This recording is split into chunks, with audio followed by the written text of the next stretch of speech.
আসসালামু আলাইকুম। আশা কৰোঁ আপোনালোকে ভালে আছে। আজি আকৌ এটা মই নতুন ভিডিঅ' লৈ আহিলোঁ। আজিৰ ৰেচিপিটো হ'ল হাঁহৰ মাংস। হাঁহৰ মাংস 1 কিলো লৈছোঁ। জলকীয়াৰ গুড়ি লৈছোঁ 3 টেবুল চামুচ। আদা পেষ্ট লৈছোঁ মিডিয়াম চাইজৰ এবাটি। নহৰু পেষ্ট লৈছোঁ মিডিয়াম চাইজৰ এবাটি। জলকীয়া লৈছোঁ মিডিয়াম চাইজৰ এবাটি। নিমখ লৈছোঁ 3 টেবুল চামুচ। জিৰা পাউডাৰ লৈছোঁ 4 টেবুল চামুচ। হালদিৰ গুড়ি লৈছোঁ মই 3 টেবুল চামুচ। মছলাৰ পাউডাৰ মই লৈছোঁ মোটামুটি 4 টেবুল চামুচ। আৰু টমাটো লৈছোঁ 3টা মিডিয়াম চাইজৰ পেষ্ট বনাই লৈছোঁ। আৰু আলু লৈছোঁ মই ইয়াতে 3টা। এচামুচ আদা পেষ্ট দিলোঁ, এচামুচ নহৰু পেষ্ট দি দিলোঁ, অকণমান নিমখ দি দিলোঁ, হালধিৰ গুড়িখিনি দি দিলোঁ।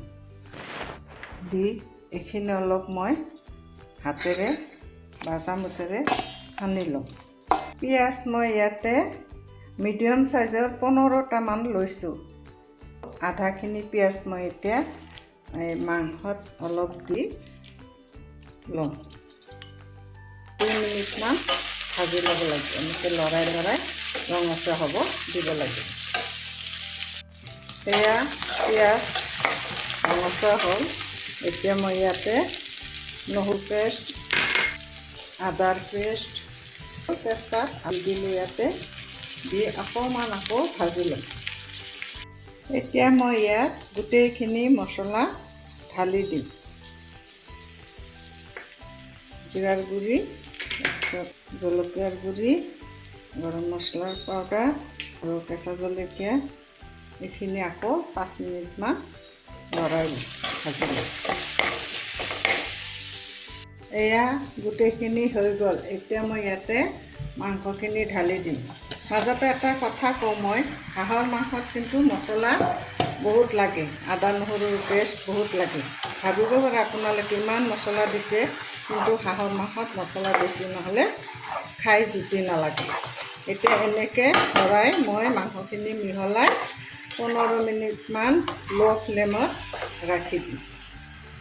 মাংসখিনি আধা সিজা হৈ গ'ল। এতিয়া মই ইয়াত কাটি থোৱা আলু 2টা দি দিলোঁ। দি আকৌ অকণমান এনেকৈ লৰাই মোটামুটি 2 মিনিটমান এনেকৈ আলুখিনি লগত সিজিব দিম। এতিয়া মই ইয়াত এনেকুৱা বাতিৰে 2 বাতি দি দিম। গোটা নহৰু 4টা ইয়াত দি দিলোঁ। এতিয়া এনেকৈ মই মোটামুটি 10-15 মিনিটমান সিজিব দিম। এয়া মাংসখিনি হৈ গ'ল। এতিয়া ইয়াত মই অকণমান ধনিয়াৰ পাত এনেকৈ দি দিলোঁ। এয়া থাল ৰেডি। ভাত, মিক্স ভাজি, হাঁহৰ মাংস, দালি, পাপৰ। ভিডিঅ'টো ভাল লাগিলে লাইক, কমেণ্ট, শ্বেয়াৰ, ছাবস্ক্ৰাইব কৰিব নাপাহৰিব।